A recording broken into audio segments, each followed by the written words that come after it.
आज सुनिए गणेश भगवान की व्रत कथा। कथा को पूरा जरूर सुनिएगा। अगर अच्छा लगे तो दूसरों को भी शेयर कीजिएगा। अब सुनिए कथा। एक गांव में एक सेठ और सेठानी रहते थे। वह बहुत ही धार्मिक प्रवृत्ति के थे और गणेश भगवान के अनन्य भक्त थे। वह दोनों बिना चुके हर बुधवार को गणेश भगवान का व्रत रखते थे और शाम को 11 ब्राह्मण को भोजन खिलाने के बाद ही अपना व्रत खोलते थे। सेठ जी का काफी बड़ा परिवार था। वह सब आपस में बड़े प्यार और भाईचारे से रहते थे। लेकिन सेठ और सेठानी की कोई संतान नहीं थी। इस विषय पर परिवार और गांव के लोग आपस में कानाफूसी करते थे। कहते कि सेठानी बाज है। ये सब बातें सुनकर सेठ और सेठानी बहुत दुखी होते थे। एक बुधवार के दिन सेठ और सेठानी गणेश जी की पूजा संपन्न करके मंदिर के बाहर आ रहे थे। तभी उन्हें सीढ़ियों पर एक छोटा सा बच्चा अकेले बैठा हुआ दिखा। बच्चे को देखते ही दोनों उसके पास गए और पूछा कि तुम्हारे माता पिता कहाँ हैं और तुम अकेले यहाँ क्या कर रहे हो। लेकिन बच्चे ने अभी ठीक से बोलना नहीं सीखा था, इसलिए वह बोल नहीं पाया। वह दोनों बच्चे के पास शाम तक बैठे रहे। तब तक पंडित जी और सेठानी ने नौकरों के आसपास जाकर बच्चे के माता पिता को खोजने की कोशिश की, लेकिन उन्हें बच्चे के माता पिता या बच्चा खोने की कोई खबर नहीं मिली। फिर पंडित जी ने उस बच्चे को सेठ और सेठानी को घर ले जाने के लिए कह दिया। साथ में ये भी कहा, अगर बच्चे के माता पिता यहाँ पर आते हैं तो मैं स्वयं उनके पास ले आऊंगा। सेठ और सेठानी खुशी मन से उस नन्हे बालक को अपने साथ घर ले गए। सेठानी ने बच्चे का नाम अपने आराध्य भगवान गणेश के नाम पर गणेश रखा और बड़े लाड़ प्यार से उसका पालन पोषण शुरू कर दिया। कुछ दिनों के बाद उसी गांव में एक ठग पति पत्नी आए। उनका इरादा गांव के सबसे अमीर आदमी को ठगने का था। वह दोनों ठग गणेश जी के मंदिर के सीढ़ियों पर बैठे सोच विचार कर रहे थे। कुछ समय बाद वहां पर पंडित जी आए और गांव के अनजाने लोग के दिखते ही उनसे पूछा, क्या आपका बच्चा खो गया है? दोनों ठग तो चोरी चकारी के लिए बहाना ढूंढ ही रहे थे, इसलिए उन्होंने तुरंत कह दिया हाँ। तब पंडित जी ने कहा, चिंता की कोई बात नहीं, आपका बच्चा एक सेठ के घर पर पल रहा है। पंडित जी ने उन दोनों को सेठ जी के घर ले गए। गणेश के माता पिता आए। यह खबर सुनकर सेठ और सेठानी बहुत दुखी हुए। सेठ जी ने उन दोनों पति पत्नी को एक रात के लिए अपने अतिथि गृह में ठहराया। अब वह दोनों ठग सिर्फ मौके के फिराक में थे। उसी रात सभी लोग सो जाने के बाद वे ठग एक एक करके सभी कमरों की तलाशी लेने लगे। तलाशी लेते लेते वह दोनों तिजोरी वाले कमरे में पहुंच गए। छानबीन के वक्त होने वाली छोटी मोटी आवाजों से सेठ का एक नौकर जाग गया और आवाज की दिशा में तिजोरी वाले कमरे के नजदीक आ पहुंचा। उसने चुपके से अंदर झांक कर देखा तो दोनों मेहमान कीमती सामान चुरा रहे थे। नौकर ने वह देखते ही धीरे से उस कमरे के बाहर की कुंडी लगा दी और जोर जोर बोलकर पूरे घर में हल्ला कर दिया। शोरगुल की आवाज सुनते ही घर के सारे लोग इकट्ठा हो गए। फिर सेठ ने उन दोनों चोर पति पत्नी को कमरे से बाहर निकाला और सुबह सुबह पंचायत में हाजिर कर दिया। सेठ जी ने सरपंच जी को पूरा कहानी बताया और कहा कि ये दोनों तो चोर है। अब हम पुत्र गणेश को इन दोनों को नहीं देंगे। लेकिन वह दोनों ठग पति पत्नी अपनी जिद पर अड़ गए और बच्चे को ले जाने की जिद करने लगे। सरपंच जी ने इस गंभीर समस्या का एक तोड़ निकाला। उन्होंने सेठ जी और दूसरी औरत को गणेश के सामने खड़ा कर दिया और कहा, जिसके भी आंचल से दूध की धार गणेश के मुख में जाएगी, बालक गणेश उसके पास ही रहेगा। फिर वे दोनों अपने अपने आंचल मुंह के सामने फैलाकर खड़ी हो गई। सेठानी जी मन ही मन गणेश भगवान का नाम जप कर रही थी। देखते ही देखते गणेश भगवान की कृपा से सेठानी के आंचल से दूध की धार गणेश के मुंह पर गिरी और इस तरह बालक गणेश सेठ और सेठानी के साथ हमेशा के लिए रहने लगा। सभी मेरे साथ प्रेम से बोलिए, गणेश महाराज की जय हो। किसी गांव में एक बूढ़ी माई रहती थी। वह बहुत गरीब थी और आंखों से अंधी भी थी। उसका एक बेटा और बहू थी। वह बुढ़िया सदैव गणेश महाराज की पूजा किया करती थी। एक दिन गणेश भगवान उसकी श्रद्धा भक्ति को देखकर बहुत प्रसन्न हुए। गणेश भगवान ने सोचा, ये बुढ़िया माई तो आंखों से अंधी है, फिर भी मेरी पूजा पाठ कितना श्रद्धा के साथ करती है, इसलिए मुझे इसके लिए कुछ करना चाहिए।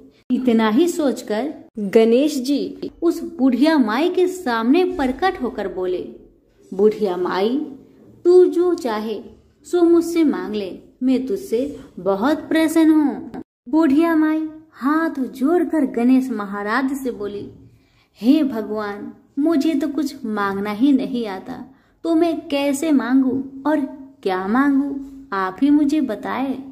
बूढ़ी माई की बातें सुन गणेश महाराज कहने लगे, माई, तू अपने बेटे बहू से पूछकर कुछ मांग लेना। तब बूढ़ी माई ने अपने बेटे से कहा, बेटा, गणेश जी कहते हैं कि तू कुछ मांग ले, तो तुम बताओ बेटा, मैं क्या मांगू। बेटा ने कहा, माँ, तुम ढेर सारा धन दौलत मांग ले। बहू से पूछा तो बहू ने कहा कि आप नाती मांग लीजिए माँ जी। तब बूढ़ी माई मन ही मन में सोचने लगी, बेटा बहू तो सिर्फ अपने लिए ही सोच रहे हैं, मेरे लिए तो कोई सोचता ही नहीं। इतना सोचकर बूढ़ी माई ने सोचा, एक बार अपनी पड़ोसन से पूछ कर आऊं कि मेरी पड़ोसन क्या कहती है। बुढ़िया ने पड़ोसन से पूछा तो उसने कहा, बुढ़िया माई, तो थोड़े दिन ही जिएगी, क्या तू धन मांगे और क्यों नाती मांगे, तू तो अपनी आंखों की रोशनी मांग ले, जिससे तेरी जिंदगी आराम से कट जाएगी। बेटा बहू और पड़ोसन का राय लेकर बुढ़िया माई गणेश महाराज के पास आई और बोली, हे गणेश महाराज, यदि आप मुझ पर प्रसन्न है तो मुझे 9 करोड़ की माया दे, निरोगी काया दे, अमर सुहाग दे, आंखों की रोशनी दे, नाती दे, पोता दे और सब परिवार को सुख दे और अंत में मोक्ष दे। बुढ़िया माई की बातें सुन गणेश जी कहने लगे, बुढ़िया माई, तुमने तो हमें ठग लिया, फिर भी जो तूने मांगा वचन के अनुसार सब कुछ तुझे मिलेगा। यह कहकर गणेश महाराज अंतर ध्यान हो गए। उधर बूढ़ी माई ने जो कुछ मांगा वह सब कुछ मिल गया। गणेश जी महाराज, जैसे आपने उस बुढ़िया माँ को सब कुछ दिया, वैसे ही सबको देना। कहानी कहने वाले, सुनने वाले, हुक्कारे भरने वाले सभी के परिवार पर अपनी कृपा सदा बनाए रखना। सभी मिलकर बोलिए, गणेश भगवान की जय हो, विनायक महाराज की जय हो। कथा बहुत समय पहले की बात है। एक गांव में 7 भाई और एक बहन रहा करती थी। वो सब कुछ सुनती, पर जैसे ही विनायक जी का नाम आता तो घगरा झटका कर चली जाती। हर रोज उसका यही आदत था, जब भी गणेश महाराज का नाम आता तो घाघरा झटका कर चली जाती। एक दिन उस लड़की की इस आदत पर विनायक जी बहुत नाराज हुए और गणेश महाराज उस बहन को भयभीत करने लगे। डर के मारे बहन का तो बुरा हाल हो गया, बेचारी सूखने लगी। अपनी बहन को सूखता देख 7 भाइयों ने आकर पूछा, बहन क्या बात है, तुम इतनी दुखी क्यों हो, मुझे बताओ। पर भाइयों के बार बार ऐसे पूछने पर बहन ने कुछ नहीं बताया। भाई असफल रहे। सबसे जो छोटा भाई था वह बहुत चतुर था, बहुत चालाक था।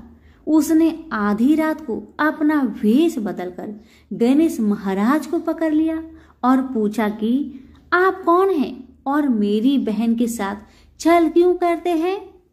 भाई की बातें सुन गणेश जी बोले, मैं तो गणेश महाराज हूँ, तेरी बहन सारी बातें सुनती है, पर जैसे ही मेरा नाम आता है तेरी बहन दूर चली जाती है, इसलिए मैं उसे डराता हूँ। भाई ने पूछा कि आप इसका उपाय बताए तो गणेश जी बोले कि कोई भी कहानी कहो तो गणेश जी की कहानी कहे बगैर नहीं उठना चाहिए। बहन ने उस दिन से नियम रखा कि वह रोज गणेश जी की कहानी सुनेगी और कहानी सुनने के बाद ही कुछ खाएगी, और बहन हर रोज ऐसा ही किया। अब तो बहन कहानी सुनने के बाद ही कुछ खाया करती थी। इस तरह से गणेश जी महाराज बहन पर प्रसन्न रहने लगे और उसकी सारी मनोकामनाएं को पूरी करने लगे। गणेश महाराज की आशीर्वाद से उस बहन को अच्छा घर और अच्छा वर मिला।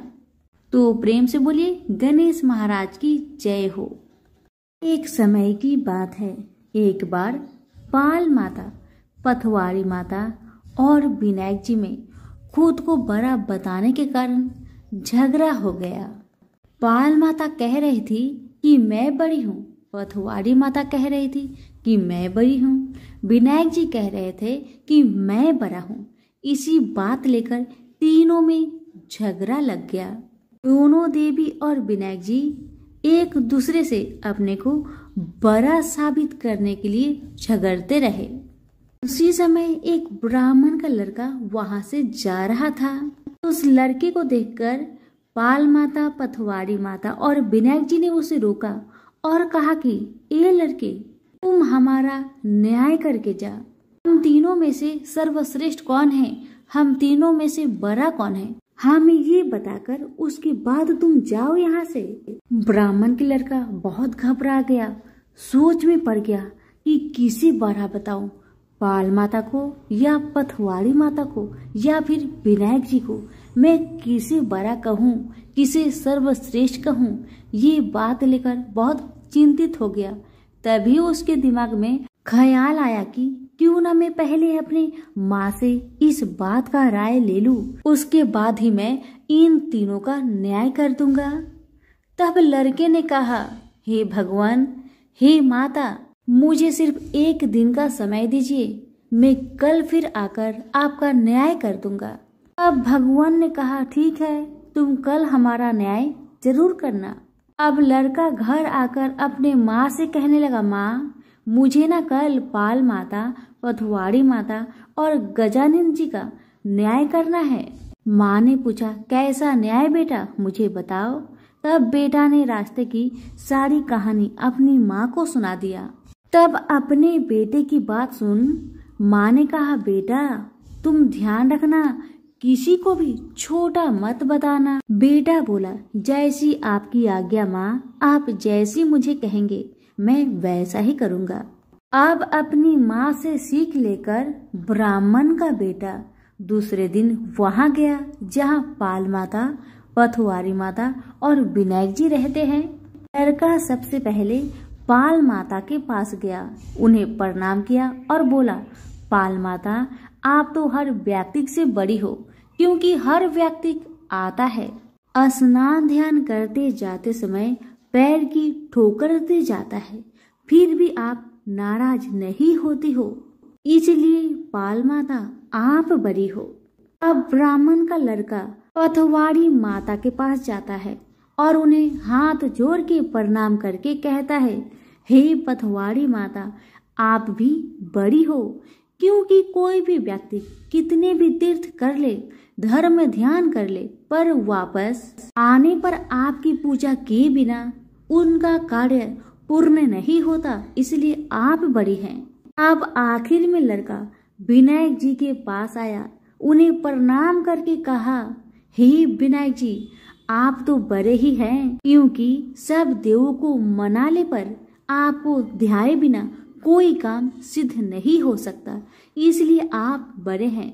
ब्राह्मण के लड़के की बातें सुन पाल माता, पथवारी माता और विनायक जी बहुत प्रसन्न हो गए और बोले, हे बालक, तेरी चतुरता से तूने हम सभी को बड़ा साबित कर दिया है। हमारा आशीर्वाद सदा तेरे साथ रहेगा। यह कहकर उन्होंने थोड़ी सी जौ के दाने उसके गमछे में डाल दिए। लड़का एक मुट्ठी जौ को देखकर बहुत उदास हो गया। बेचारा सोचने लगा, ये तो घाटे का सौदा रहा। इतना अच्छा न्याय किया मैंने, इसके बदले में थोड़ी सी ही जौ मिला मुझे। लड़का उदास मन से वह थोड़े ही जौ को लेकर अपने घर को चल दिया।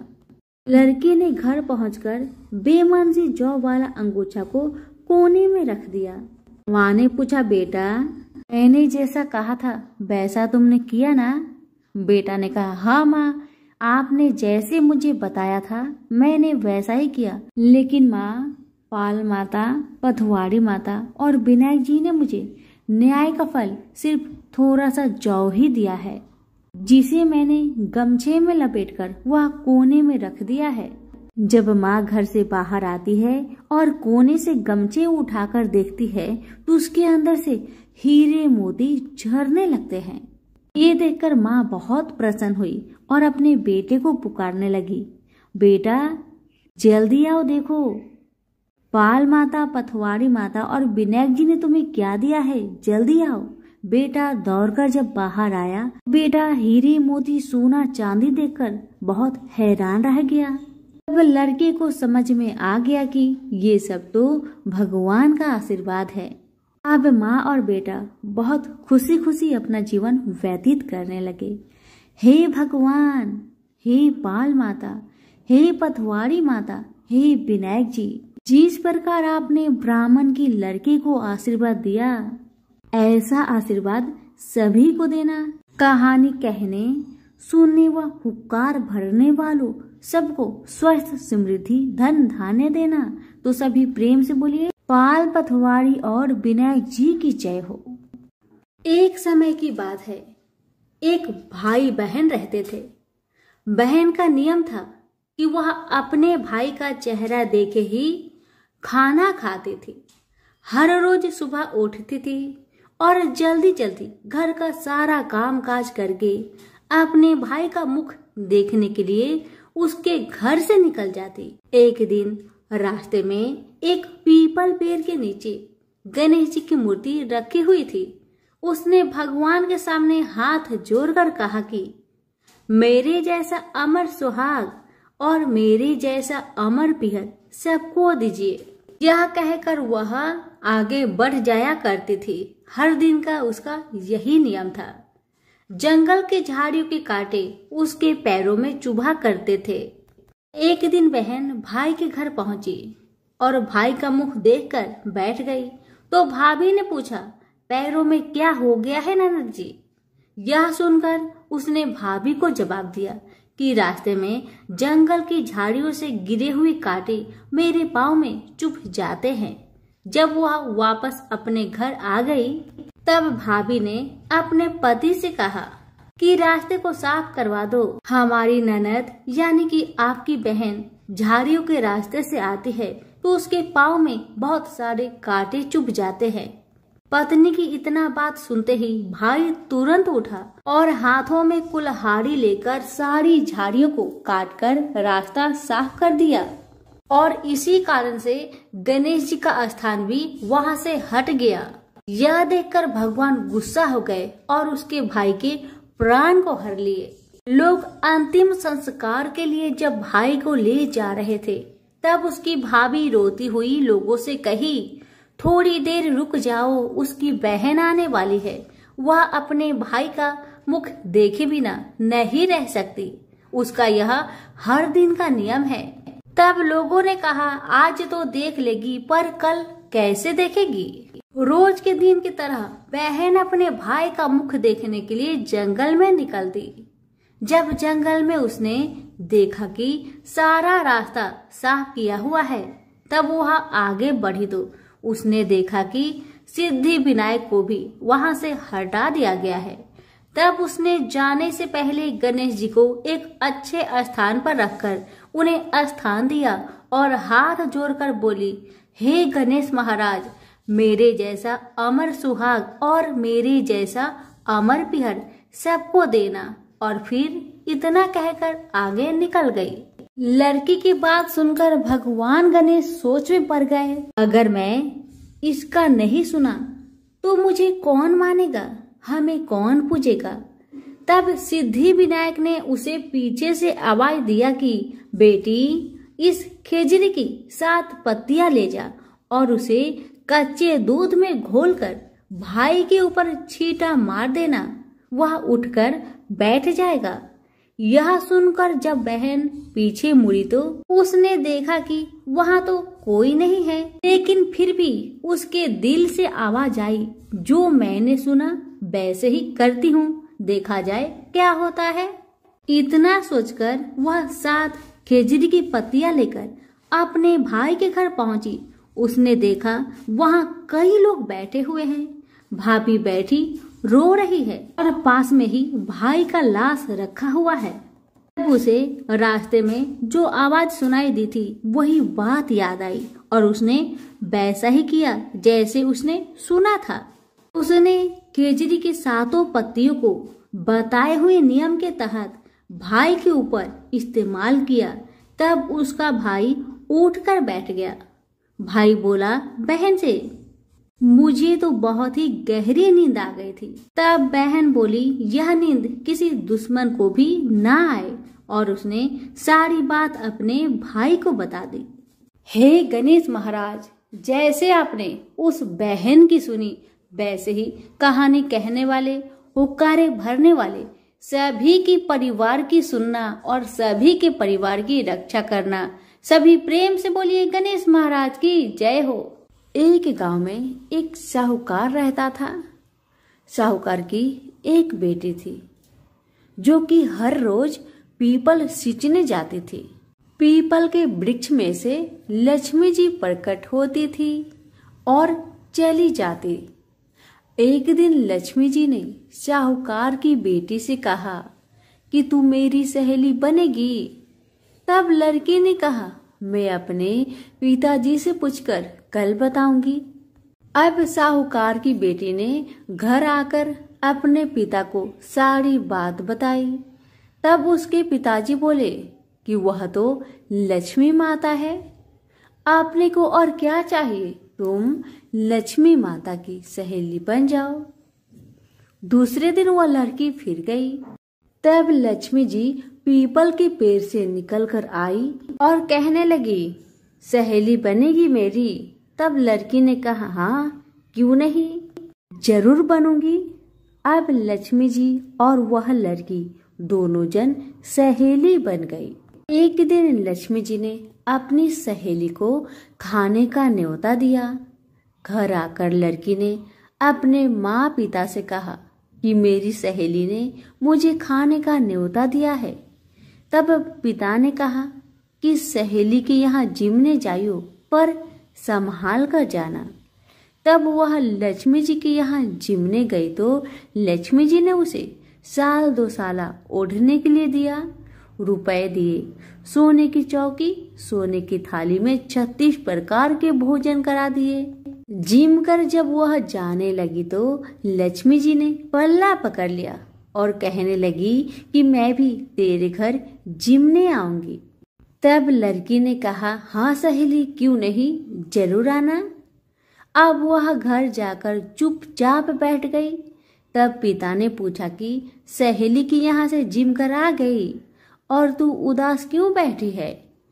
तब उसने कहा, पिताजी मेरे को तो लक्ष्मी जी ने इतना कुछ दिया, अनेक प्रकार के भोजन कराए, परंतु मैं कैसे उनको जिमाऊंगी, अपने घर में तो कुछ भी नहीं है। तब उसके पिता ने कहा, गोबर मिट्टी से चौका लगाकर घर की सफाई कर लेना, 4 मुख वाला दिया जलाकर लक्ष्मी जी का नाम लेकर रसोई में बैठ जाना। लड़की सफाई करके लड्डू लेकर बैठ गई उसी समय एक रानी नहा रही थी। उसका 9 लखा हार चील उठाकर ले गई और उसके घर वह 9 लखा हार डाल गई और उसका लड्डू ले गई। बाद में वह हार को तोड़कर बाजार में गई और सामान लाने लगी तो सुनार ने पूछा कि क्या चाहिए। तब उसने कहा कि सोने की चौकी, सोने के थाल, साल दुसाला दे दे, मोहर और सामग्री दे, 36 प्रकार का भोजन हो जाए इतना सामान दे। सारी चीजें लेकर बहुत तैयारी करी और रसोई बनाई। तब गणेश जी से कहा कि लक्ष्मी जी को बुलाओ। आगे आगे गणेश महाराज, पीछे पीछे लक्ष्मी जी आई। उसने फिर चौकी डाल दी और कहा, सहेली चौकी पर बैठ जा।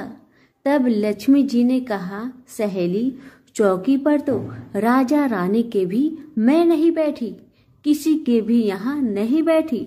तो उसने कहा, पर मेरे यहाँ तो तुम्हें बैठना ही पड़ेगा। फिर लक्ष्मी जी चौकी पर बैठ गई। तब उसने बहुत खातिर की, जैसे लक्ष्मी माता ने करी थी वैसे ही उसने भी करी।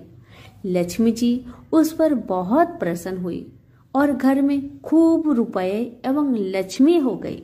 साहूकार की बेटी ने कहा, मैं अभी आ रही हूँ, तुम यहीं पर बैठी रहना।